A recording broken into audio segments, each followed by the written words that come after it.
April 5th to issue an apology, not only to me, but to Hannah and any other child that you sent to Turnabout or any other program like this.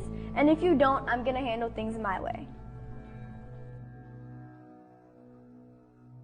Somewhere in the middle of August, I went on the Dr. Phil show, and my mom and my grandma knew they were sending me here. I didn't know I was going. I went school shopping right before because the school was supposed to start when I got home from LA from doing the show. So part of the whole Dr. Phil show is they send these kids to either Turnabout or these other programs that are also in Utah, but they're all wilderness programs and they're all fucked up. Okay, so Turnabout is in the middle of Escalante, Utah. It's a very, very, very, very small town. It's got one gas station, one grocery store. Everybody knows everybody there. You see you're in the middle of nowhere. You know there's nowhere to run. If you try to run out there, they're gonna find you, you're gonna get in more trouble, or if you do get away, you're gonna get eaten by a coyote or something. I was taken there against my will. They give you transporters. Transporters are two people, a male and a female, that come in the middle of the night. They don't tell them where they're going. They just take them, they handcuff them, they put them in the car. It's basically like kidnapping. We got there, I got out of the car, and I just seen it looked like nothing. It was just super dark. I seen like all the circles and stuff, and I seen the little cabin, and I was like, oh shit, I'm not built for this. Like, I'm this little bougie ass. So for the first 3 days you're there, is no showering. They put you in a circle, which is it's a teepee. It's a little teepee, but it's open, and you have to sit there for 3 days. And they wouldn't let me lay down for nothing. Like, I was falling asleep and they were like, get up. So I'm just sitting here like, this is gonna be really bad. When I seen these people have no sympathy, I was like, oh, I'm really doomed. They strip you from your whole personality. You have to act like just whoever they want you to act like. They told me, okay, these are what your chores are gonna be. I don't remember what they were, but they were like, these are what your chores are gonna be. This is what you're gonna be doing. Here's your level 1 binder. You do the same thing every day, chop wood, take care of the animals. This place is all about taking away privileges. Like, okay, yeah, the phone is a privilege, TV, like all that, but they take away like necessity privileges, like sleeping on a bed, eating good food, not being cold.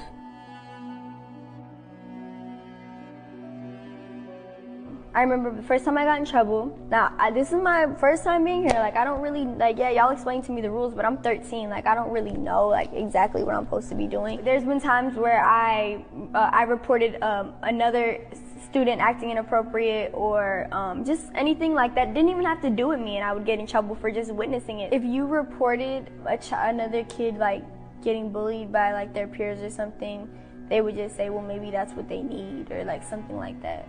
Even though there was written rules, if a staff was angry at the moment, or if you just did something that they felt was bad, you would get your own punishment. Like, they would make up their own punishment for you. It's really frustrating because even if you don't know the rules, if you fuck up, you're still in trouble. There's not no I didn't know. You're still in deep shit. I mean, shit that's minor is major to them. So if you do something like the tiniest thing, you get a check. If not, you have to be on reflection. Reflection is the punishment. When you do something so bad, or if you do anything that ticks them off, you have to go on reflection. You walk in the arena for hours on end. You sit outside in the cold on the floor. You have to pick up piles in a wheelbarrow of horse shit, and they want big piles. So if you have to do 25 piles, you're really doing like 50 wheelbarrows. So while I was there, just a lot of crazy things happened. I seen a kid get held down for trying to leave. Just honestly, I don't think he was trying to run away. I think he was just trying to like walk out the door and just like get some time to himself, and they restrained him, they held him down.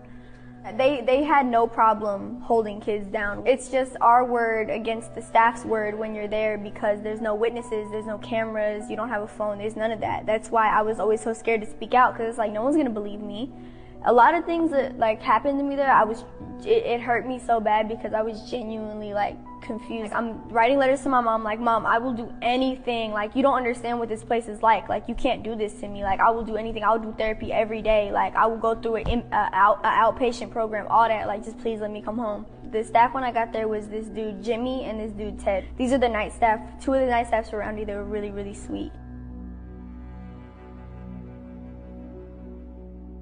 One morning I was cleaning up for breakfast, and one of the staff members was sitting right next to me, and she had her walkie on her, so I heard everything. One of the kids, he had tried to steal a car or something. Everyone was screaming on the walkies like it was really crazy, and he ended up killing one of the staff members. They made all the kids that were at Roundy come down, and then they told us not to tell us anything. A day later, they have us all, every kid that's at Turnabout, they have us all sit in a circle, and they're like, listen, there was an incident, I know some of y'all heard it over the walkies, Jimmy died.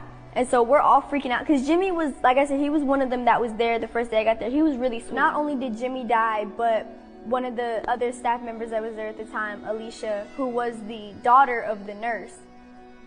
Alicia, she was also injured, and 2 years later she died, and she was also left disabled after being attacked by Clay.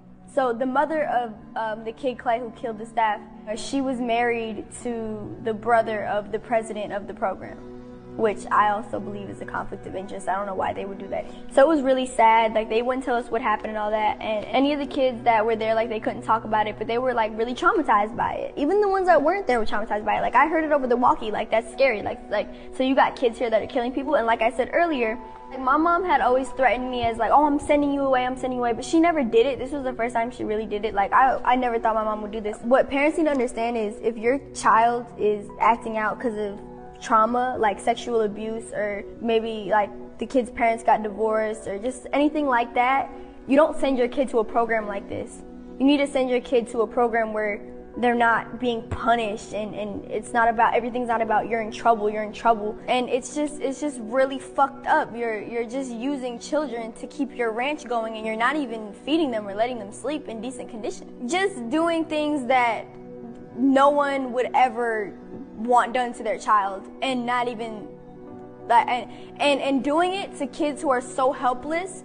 And when you know that you're watching their letters, you know that they don't have any contact with their parents. So I'm not really sure why Dr. Phil still sends kids here. It really doesn't make sense. Like, are you trying to help them, or are you trying to hurt them even more? Because, I mean, we all know he's a phony as it is, but like, don't be sending kids somewhere just to make it look like you're trying to do something. There was already lawsuits before I went there.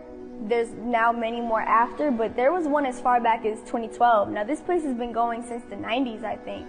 So I could just imagine like how much bad stuff has happened there. These are documented things that have happened. Just the abuse, the malnourishing, physical abuse, mental abuse, all that. And this place is still up and running. It just doesn't make sense. How could you not know about the murder?